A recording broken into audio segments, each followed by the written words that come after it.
Perkenalkan, saya Gabriel Raturmon. Saya dari SMP Sudarsusuma.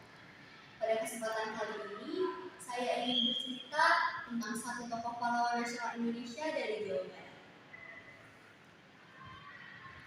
Raden Otto Iskandar-Dinata namanya, atau lebih dikenal dengan julukannya Si Jalak Harupan. Beliau lahir di tanah kebanggaan orang-orang Sunda, tidak lain dan tidak bukan Jawa Barat. Apakah Bapak Ibu dan teman-teman sekalian tahu wajah siapa yang diabadikan di uang 20.000 ini? Jawabannya adalah Raden Otto Iskandar-Dinata. Tidak hanya wajahnya saja yang diabadikan, tetapi namanya dipakai sebagai nama jalan di beberapa kota di Jawa Barat. Contohnya Kota Subang dan Kota Bandung. Fakta menarik lainnya adalah bahwa stadion di Kabupaten Bandung ternyata diambil dari julukan Raden Otto Iskandar-Dinata. Wah, saya jadi tertarik untuk menceritakan jasa-jasa dari Raden Otto Iskandar-Dinata. Yuk, sama-sama kita cari tahu mengenai jasa-jasa dari Raden Otto Iskandar-Dinata. Raden Otto Iskandar-Dinata adalah pahlawan nasional Indonesia yang dikenal dengan berani dan kooperatif terhadap kebijakan-kebijakan Belanda pada masa itu.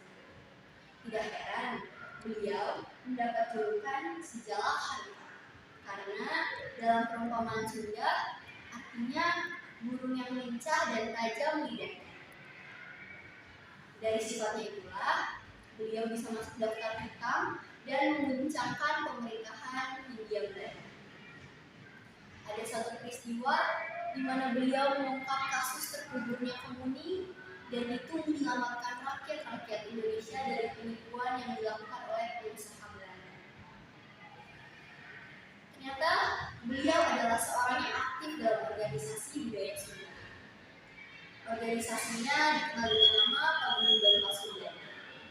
Dari Paguyuban Pasundan itu, beliau ditunjuk untuk bergabung dengan Volksraad. Dan di Volksraad itu beliau sempat berpidato. Begini isinya.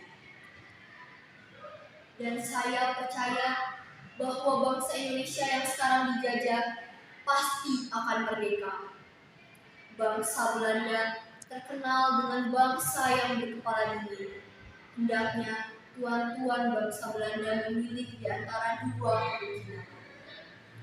Menarik diri dengan sukarela tetapi terhormat, atau tuan-tuan kami usir dengan kekerasan. Begitu kata beliau. Tetapi setelah beliau berpidato, ketua Volksraad menurunkannya dari mimbar. Tetapi dari situ beliau tidak patah semangat, beliau terus berjuang untuk Indonesia. Dari masa penjajahan, persiapan kemerdekaan, hingga masa kemerdekaan dan masa kita sekarang, beliau terus berjuang di organisasi-organisasi, salah satunya adalah PPKI. Jika kita cari mengenai nama beliau di berbagai sumber, pasti ada satu kutipan beliau yang terselip di dalamnya. Beliau sempat berkata, jika Indonesia merdeka bisa ditebus oleh jiwa seorang anak Indonesia, saya telah memajukan diri sebagai kandidat yang pertama untuk pengorbanan ini.